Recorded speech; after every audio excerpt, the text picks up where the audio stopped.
Hello students, welcome to the Sapna's Homeschooling YouTube channel. Today we are going to solve Golden Chain Poems English Workshop, and this poem is from your English textbook, 8th standard English textbook, and this is from your unit 4.3 Golden Chain. Okay, let's start to solve these questions. नमस्कार विद्यार्थ्यांनो, मी आहे Sapna teacher आणि मी तुम्हा सर्वांचं खूप खूप स्वागत करते. आज आपण गोल्डन चेन या पोएमचा इंग्लिश वर्कशॉप सोडवतोय. या अगोदर आपण सगळ्या धड्यांचे वर्कशॉप, एक्सप्लेनेशन, वॉर्मिंग अप असं सगळं सोडवलेलं आहे. जर तुम्ही नसेल पाहिले ते व्हिडिओ, त्याची लिंक मी डिस्क्रिप्शन बॉक्समध्ये ते बघून घ्या. इतर विषयांचे पण आपण व्हिडिओ केलेले आहेत, ते सुद्धा बघून घ्या. नक्की तुम्हाला अभ्यासात मदत होईल. Question number 1. Write the name of your closest true friend vertically and prepare an acrostic using every letter in the name. Refer to wordplay on page number 73. आता पेज नंबर 73 वरती काय आहे पाहिले का? आपण अभ्यास केला होता याचा. वर्ड प्ले गेम आहे ज्याच्यामध्ये आपण एखादं नाव घेतलं होतं, त्या नावाचा सुरुवातीचं जे अक्षर असतं त्यापासून आपण जे वर्ड्स, रिलेटेड वर्ड्स आपण लिहून असे व्हर्टिकल पण आणि आडवे पण, हॉरिझॉन्टल पण असे वर्ड्स लिहित असतो आणि मग त्याच्यातनं अॅक्रॉस्टिक तयार होतं. तर हे जे अॅक्रॉस्टिक आहे, वर्ड प्ले, ते पण मी तुम्हाला शिकवलं होतं. तर आता आपण बघूयात की आपला एखादा जवळचा मित्र आहे, the name of your closest true friend, जो एकदम जवळचा प्रेमाचा मित्र आहे, त्याच्या नावाचा आपल्याला अॅक्रॉस्टिक करायचं आहे. तर ते आपण आता करूयात. सो एक्झाम्पल म्हणून आपल्याला इथे त्यांनी एक नाव दिलं, रितेश. रितेश नावाचं काय काय अॅक्रॉस्टिक तयार होते बघा. रितेशला काय केलं, व्हर्टिकल लिहिलंय आणि आडवं. आता ज्यांचं डिक्शनरी चांगली आहे, शब्द संग्रह चांगला, त्या लोकांना पटापट सुटणार आहे.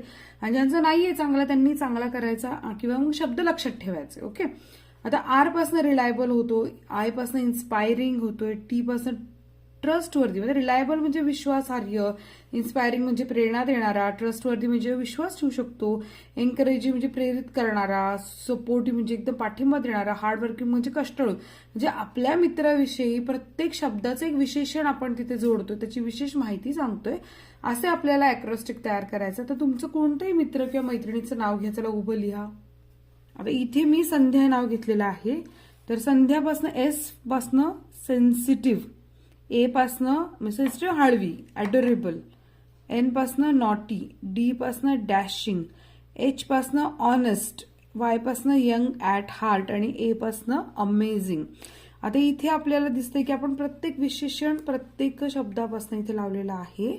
सो तुम्ही अशा प्रकारे तुमच्या मित्राचं, मैत्रिणीचं, आवडीचं नाव घेऊन अॅक्रॉस्टिक सरळ उभं लिहायचं आणि ते विशेषण जोडायचे. नाहीच सापडलं तर मग गुगलवर सर्च करा. आता सेकंड क्वेश्चन बघूयात. सेकंड क्वेश्चन आहे, tick the correct before the correct statement. आता ही पोएम आपण अभ्यासली आहे. या पोएम मध्ये काय म्हटलंय, time can destroy the beauty of friendship. तर वेळ तुमच्या मैत्रीचं सौंदर्य घालवू शकतं का? तर हे पूर्णपणे चुकीचं आहे, ते घालवू शकत नाही. सो हे करेक्ट स्टेटमेंट नाही की time can destroy the beauty of friendship. So आपलं जे स्टेटमेंट आहे, तर पहिलं तर स्टेटमेंट बिलकुल बरोबर नाही. त्यांनी फक्त म्हटलं tick the correct before the correct statement. मग बाकीच्या पुढे आपण काही करणार नाहीये. सेकंड आहे की friendship cannot be bought or sold. हे बरोबर आहे, सो आपण बरोबर टिक केलं. Friendship binds the hands together. Basically कवितेमध्ये हार्ट्स टुगेदर म्हटलं, त्यामुळे friendship binds the hearts together आहे.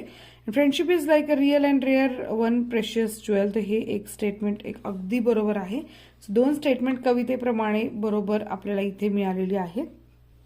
क्वेश्चन थर्ड आहे, read the poem and complete the web.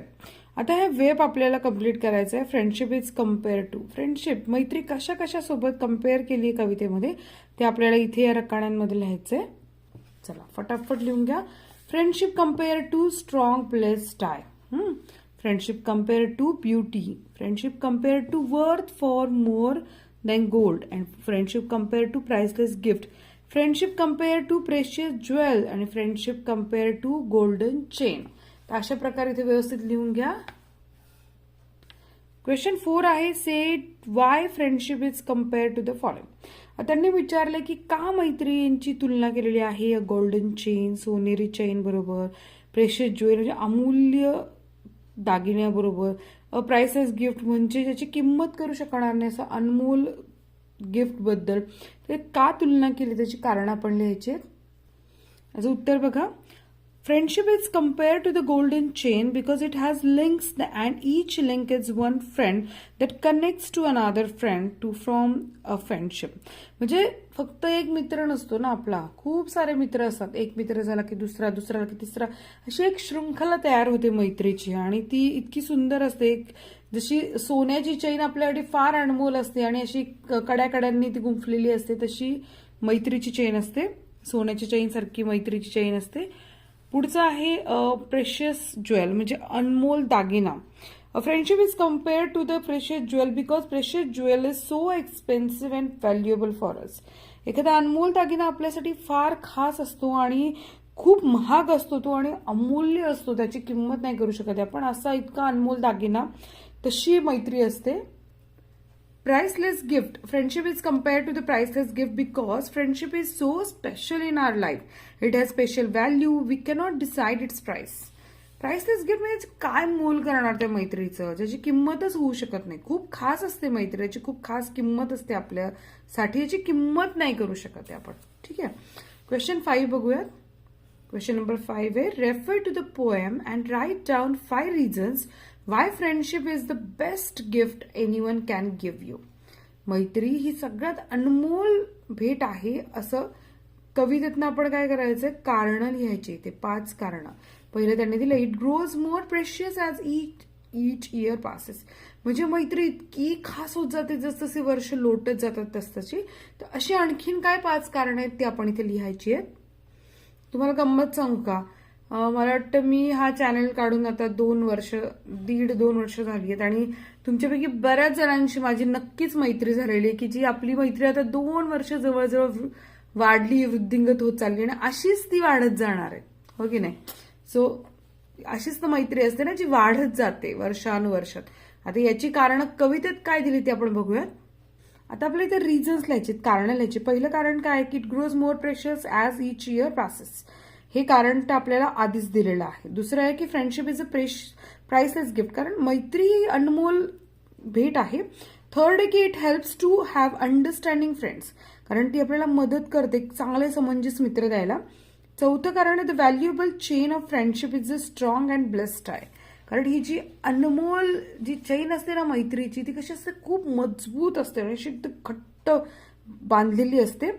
Fifth आहे binding hearts together as the years go passing by, आणि जसजसे वर्ष लोटत जातात तसतसं आपल्या हृदयांमधले जो धागा आहे, प्रेमाचा धागा, तो आणखी घट्ट होत जातो. आणि 6वं कारण आपण असं म्हणू शकतो की in friendship a love that deeps and true.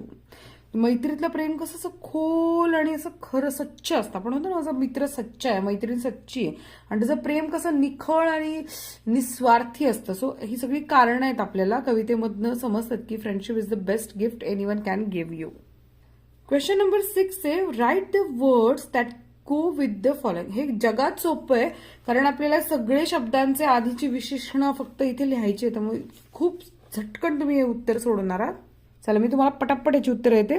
Precious jewel, kindred hearts, happy memories, priceless gift, blessed tie, understanding friend. आहे की नाही सोपं, लिहून घ्या पटापट. क्वेश्चन नंबर 7 आहे, match the lines with the figures of speech they contain. Okay, you may also refer the word play on the page number 74, कारण आपल्याला त्याच्यामध्ये आपण ॲलिट्रेशन पण शिकलो होतो. आता सिमिली, मेटाफोर, अँटिथेसिस आणि ॲलिट्रेशन हे 4ही अलंकार म्हणजे फिगर ऑफ स्पीच आपल्याला माहिती आहे. नसतील माहिती परत सांगते, काही अवघड नाही, थोडंसं लक्ष द्या, लगेच समजेल तुम्हाला. आता इथे 5 ओळीत बरं का. Friendship is a golden chain. मैत्री कशी आहे, सोन्याच्या चैन साखळीसारखी. आता इथे 2 वस्तूंची तुलना केलेली पण कुठे ॲज आणि लाईक नाहीये, त्यामुळे लगेच समजायचं की ॲज आणि लाईक नाहीये पण तुलना केलेली आहे म्हणजे काय आहे, मेटाफर. बरोबर ओळखलं. ज्यांनी बरोबर ओळखलं त्यांनी कमेंट करून सांगा की आम्ही बरोबर ओळखलं होतं, आणि ज्यांनी नाही ओळखलं त्यांनी समजून घ्या की जेव्हा वाक्यामध्ये 2 वस्तूंची तुलना केलेली असते आणि तुलना करताना ॲज किंवा लाईक वापरलेलं नसतं आणि ज्या दोन्ही गोष्टी जणू एकच आहेत असं संबोधलेलं असतं तेव्हा काय असतं, त्याला मेटाफर हे फिगर ऑफ स्पीच किंवा अलंकार असं म्हणतात. So friendship is a golden chain metaphor आहे that can't be bought or sold. आता आपण खरेदी करू शकत नाही किंवा विकू शकत नाही. ह्या दोन विरोधी गोष्टी इथं मांडलेल्या आहेत एकाच ओळीमध्ये. तो अँटिथेसिस आहे. And like a rare and precious jewel. तर लाईक म्हटलेलं म्हणजे विषय संपलेला आहे. सिमिली आहे. आणि इथे आहे for as long as memory lives. आता इथे बघा ॲज लॉंग ॲज, मग काहींचा गोंधळ होऊ शकतो की टीचर ॲज वापरले याचा अर्थ मग सिमिली येणार का, पण अजिबात सिमिली येणार नाही. कारण इथे ॲज लॉंग ॲज जेव्हा दोन शब्दांचं रिपिटेशन झालेलं आहे त्यामुळे इथे ॲलिट्रेशन येणार आहे. And for friendship is a priceless gift. त्यामुळे इथे फ्रेंडशिप काय प्राइसलेस गिफ्ट आहे. सो इथे परत एकदा मेटाफर येणार आहे. सो आपण कशा प्रकारे लिहायचं मी तुम्हाला दाखवते. हे बघा इथे मी दाखवलं त्याप्रमाणे लिहा. सगळ्यात सुरूचं friendship is a golden chain metaphor that can't be brought or sold antithesis. And like a rare and precious jewel simile for as long as memory lives alliteration. For friendship is a priceless gift metaphor. आहे की नाही सोपं, लक्षात ठेवायचं. Question number 8 आहे think on your own and say why true friendship can be compared to the following. आता friendship compare का केलेली आहे. An evergreen forest, an ever flowering river, a rainbow after heavy rains. इथे कारण समजून घ्या. And evergreen forest म्हणजे सदा हरित वनाशी तुलना का केली आहे. Because it remains green throughout the years. वर्षानुवर्षी हिरवळ असते की नाही, तशी मैत्रीत पण हिरवळ आहे. अँड एव्हर फ्लोईंग रिव्हर म्हणजे पाण्याने ओसंडून होणाऱ्या नदीची तुलना का दिली आहे. Because just like the river with no end, it keeps on flowing and never stop. जी खळाळती नदी असते ना ती कधीही थांबत नाही. ती वाहत राहते. एक दिवस समुद्राला मिळते पण ती थांबत नाही, नष्ट होत नाही, अशी ती अखंड वाहत राहते. आणि a rainbow after heavy rains म्हणजे because friends are like rainbows always there to cheer you up after a storm. म्हणजे कितीही संकट आले ना तुमचे मित्र असे इंद्रधनुष्यासारखे सुंदर आनंद घेऊन येतात आयुष्यात. Okay, question number 9. Think and develop a story that leads to the conclusion a friend in need is a friend indeed. मैत्री म्हणजे जेव्हा गरज संकट काळी जो मित्र मदत करतो तोच खरा मित्र, असं इन शॉर्ट याचा अर्थ आहे. तर या अर्थ निघणारी एक कथा आपल्याला इथे लिहायची. जगात सोपी आणि नेहमीची तुमच्या आवडीची कथा मी तुम्हाला इथे लिहून देणार आहे. ती लिहून घ्या आणि तुम्ही तुमच्या मनाने लिहिलेली असेल तर खूपच छान. Okay, let's start to write this story. Once upon a time there lived a lion in a forest. One day after a heavy meal, it was sleeping under a tree. After a while there came a mouse and it started to play on the lion. Suddenly the lion got up with anger and looked for those who disturbed its nice sleep. Then it saw a small mouse standing trembling with fear. The lion jumped on it and started to kill it. उंदराची आणि सिंहाची गोष्ट सांगते मी. The mouse requested the lion to forgive it. The lion felt pity felt it, and the mouse ran away. On another day, the lion was caught in a net by a hunter. The mouse came there and cut the net. Thus, the lion escaped there. After the mouse and the lion became friends, they lived happily in the forest afterwards. Moral conclusion: a friend in need is a friend indeed. So तुम्हाला उंदीर आणि सिंहाची गोष्ट सांगितलेली जी तुम्ही लहानपणापासून ऐकलेली आहे. तीच गोष्ट संकटकाळी जो मदत करतो तोच खरा मित्र ही इंग्लिशमध्ये आपण लिहिलेली आहे. सो आली की नाही मज्जा. सगळा वर्कशॉप आपला सोडून झाला. एकूण एक प्रश्न मी तुमचा सोडून घेतलेला आहे. जर माझा हा प्रयत्न किंवा व्हिडिओ तुम्हाला आवडला असेल तर लाईक करत जा ना. ते करायला काय हरकत आहे, म्हणजे मला कळतं ना तुम्हाला व्हिडिओ आवडलाय की नाही. आणि कमेंट करून सांगा तुमची मतं माझ्यापर्यंत येऊ दे. तुमच्या मित्रमैत्रिणींना व्हिडिओ शेअर करा आणि सपना होमस्कूलिंग चॅनलला सबस्क्राईब करा. भेटत नेक्स्ट व्हिडिओमध्ये. Bye bye.